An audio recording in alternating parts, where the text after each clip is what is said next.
ka badan 30,000 oo arday oo wax ka baranayay iskuulada waxbarashada dadweynaha magaalada Minneapolis ayaa joojiyay gabi ahaanba aadista dugsiyada waxbarashada magaaladaasi kadib markii muddo toddobaadyo ah ururka macallimiinta iyo mas'uuliyiinta waaxda dugsiyada Minneapolis ay ku gorgortamayeen mushaharka shaqaaleysiinta iyo kordhinta qaybaha qaabilsan caafimaadka maskaxda iyo in ardayda loo kordhiyo iyadoona wada hadaladii socday ee quseysay arrimahaasi lagu guuldareystay in xal laga gaaro iyadoona dhanka kale dadka ku nool magaalada Minneapolis ay sheegeen inaysan awoodin in ay bixiyaan dalabaadka lacagaha macallimiinta ay doonayaan waxaana warbaahinta la hadlay qaar ka mid ah Soomaalidii isku soo baxaasi ka qayb noqotay mid waxa weeyeen ina ardayda klaasyada ku jira in la yareeyo marka for example xaggay ka noqon lahaayeen 20 arday fasalkiiba ina 10 ama in ka yar laga dhigo way sidoo waxbarashadoodu u fiicnaado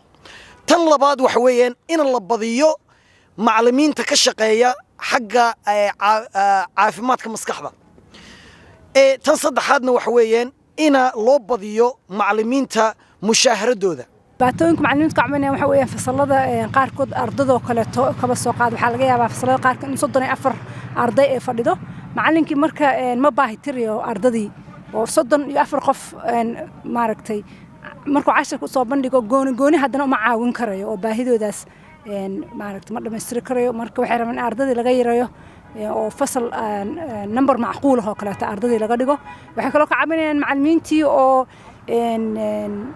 mushaarkii wali yar yahay qiimihii noloshana kor u kacay macallimiintina wali lacag yar helayaan dhibaato weyn ayay ku hayn doontaa waalidiinta Soomaaliyeed iyo waalidiinta oo dhan guud ahaan sidaad ogtahay Minneapolis Public Schools ama iskuulada dadweynaha waxa aada ilaa tiro lagu qiyaasay 6,000 ilaa 5,000 inta u dhaxaysa oo Soomaali ah waalidiintaas qaar inta badan waa dad shaqo aada xilliga carruurtoodu ay iskuulada jiraan taas dhibaato ayay ku hayn doontaa sababtoo ah ma awoodi karaan inay ka bixiyaan daycare guriga ku haya ama qof guriga ku sii haya markay shaqada ugu maqan yihiin marka dhaqaale ahaan way u saameynaysaa arrinta kale u saameynaysa waxa weeye carruurteenu waalidiin fara badan ayaan guriga ku caawin karin ilmihii waxbarashadiisa marka sidaas awgeed carruurteenu waxbarasho la'aan way ku dhacaysay iyo guriga inay fadhiyaan tan kale haddaan ku sii daro inkastoo ay muhiim tahay laakiin iskuulada ciyaalku waxay ka soconaan qado iyo quraac marka haddana waalidiintii haddana kharash dheeraada oo dawladdu ay ku bixiso saad ogtahay ilmo walba iskuulada aada $300 maalin walba lagu bixiyaa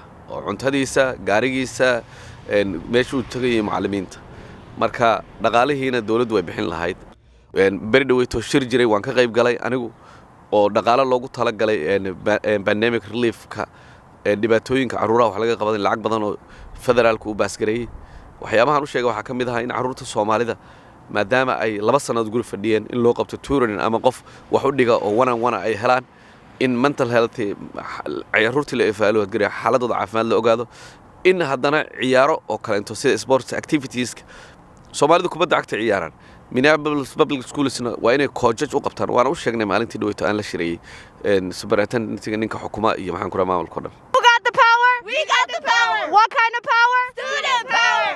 ugu dambeyntii isku soo baxaasi ka dhacay magaalada Minneapolis ayaa u muuqda in ujeedadiisu ay ahayd in macallimiinta ay dugsiyada waxbarashada loo sameeyo dalabaadkooda iyo in la taageero adeega caafimaadka ee loo sameynaya dadka qaba xanuunada ku dhaca dhimirka si looga warqabo baahiyaha gaarka ah ay qabaan ardayda wax ka barata dugsiyada magaaladaasi.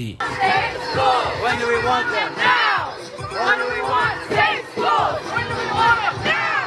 What do we want? Safe schools. When do we want them? Now. What do we want? Safe schools. When do we want them? Now.